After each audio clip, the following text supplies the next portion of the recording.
On the count of 3, say happy birthday, butterfly. Happy birthday! Now, who here wants to pet Benny? Alright, so before we pet him, how about, there we go. Join Nice. Lauren. And what do you notice about Benny as you feel him compared to the other two? Yeah, he's kind of smooth, right, compared to the other two?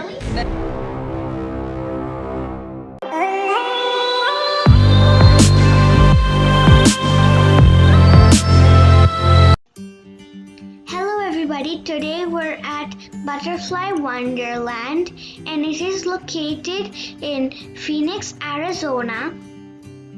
And did you know this is the biggest butterfly conservatory in the US?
So they hatch butterflies here and let them fly for the first time ever at the conservatory.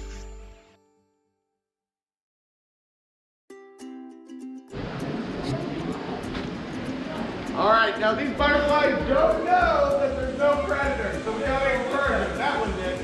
On the count of 3, say happy birthday, butterfly. Happy birthday!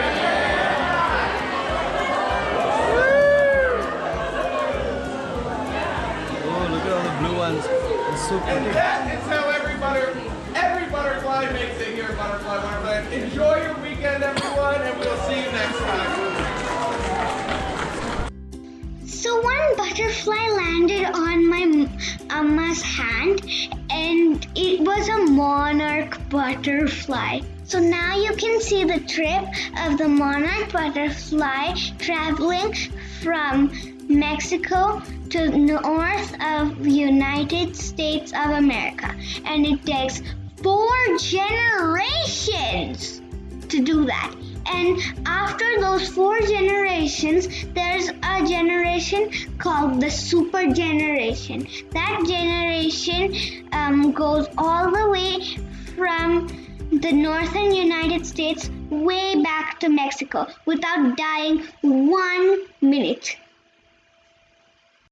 It's like us living 400 years.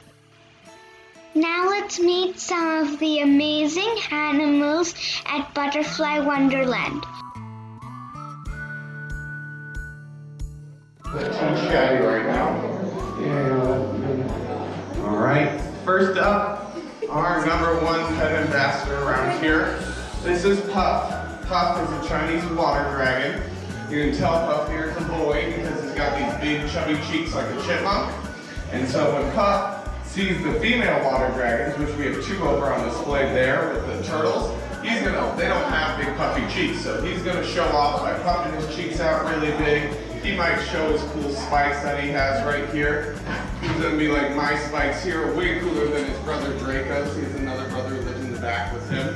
And so this is ways that they communicate. They don't make a lot of noise, so things like his cheeks, all these colors, the pinks, the blues, the greens, the whites, all of that basically says Puff. Now, when he sees his brother Draco, he's not gonna show off his chin. What he's gonna do is bob his head down.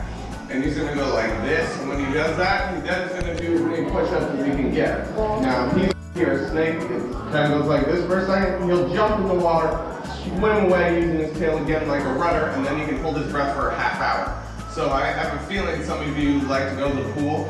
So whenever you go to the pool and you see Puff or Drake over there and they want to get into a contest to hold your breath, don't do it. They're going to beat you every time, okay? All right, who here wants to pet him?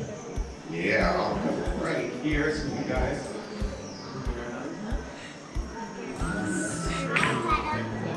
You'll notice something about Puff as I bring him close to you. He's got a little bit of an owie on his nose. You notice how his nose is a little messed up? So the thing about Puff is he's a rescue. I told you he doesn't like his brother Draco. He doesn't like any male water dragons. And when he was young, he was in a cage full of them. And instead of doing push-ups all day, which would have got him in great shape, and doing the dragon dance, he decided he's going to get out by using his nose as a crowbar incessantly as he gets braver than I am. I'll tell you that right now. Okay, well since you're so brave, you might not be too scared. But don't tell him this, it'll ruin his ego. This here is Spike. Spike is a crocodile skink. So, what? He's more scared than he thought he would be? No.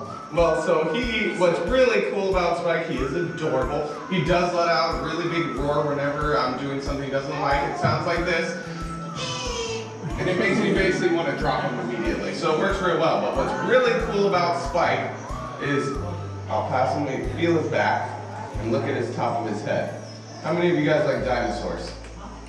Yeah, so look at his head real close and the spikes on his back. Do those look like patterns that you've seen on dinosaurs before? Yeah, so the thing about Spike is he comes from an island off of Papua New Guinea. And one thing you learn when you start to see reptiles from little islands that haven't seen a lot of people. Oh, we got one of those in the back. She is beautiful. Ours name is Ducky. What's yours? Rocco. I like that name. That's very cool. Well, this guy won't get as big as Rocco will eventually get, but he is 25 years old, which is about half the lifespan for a snake. So Rocco might be around until how old are you? 7, so you might be about 50 years old by the time Rocco's done. So just so you know how long you have that buddy of yours. So this here is Benny. Benny being ball python. He's actually the smallest of any of the python or boas. So if you guys think he's a big snake, he really likes hearing that because it really helps his confidence. Now when Benny here gets scared, what they do is they don't lash out nearly as fast as say the Colombian boas, the big ones you see on the other side. That what they do is they hide and they put their head under this very fat part of their body and they puff it out. And their hope is to kill him. So how that is determined, you see on the side of his nose, like right under his nose, those little pits, those little holes. You see those? Oh, come here, little head. You see those holes right there? Right under his nose? Those are called heat sensing pits. And what those do is basically give a heat signature, basically says how big you are to him, so he can tell the size. So they'll use those two senses a lot more than their actual eyesight. Now, who here wants to pet Benny? Woo! All right, so before we pet him, how about, there we go. Join us, Lauren. And what do you notice about Benny as you feel him compared to the other two? Yeah, he's kind of smooth, right, compared to the other two? You think, not even very slim now. How many of you, yeah? I actually had So what you'll notice about Benny as he's adjusting his body, he might be going down. Come on, Benny, he's gonna go up, watch. He knows. This is a well-trained snake. Wait a minute, oh wait. There he goes. Well, this is the big point right here.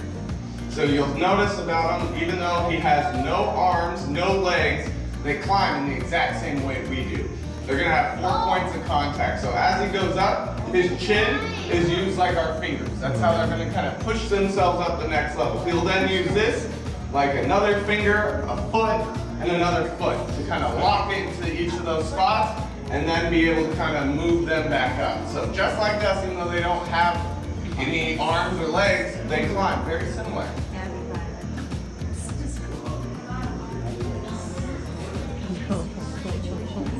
enough. This is how these snakes get in the air. Now Puff, I'll give you a hint. Puff can't climb this wall.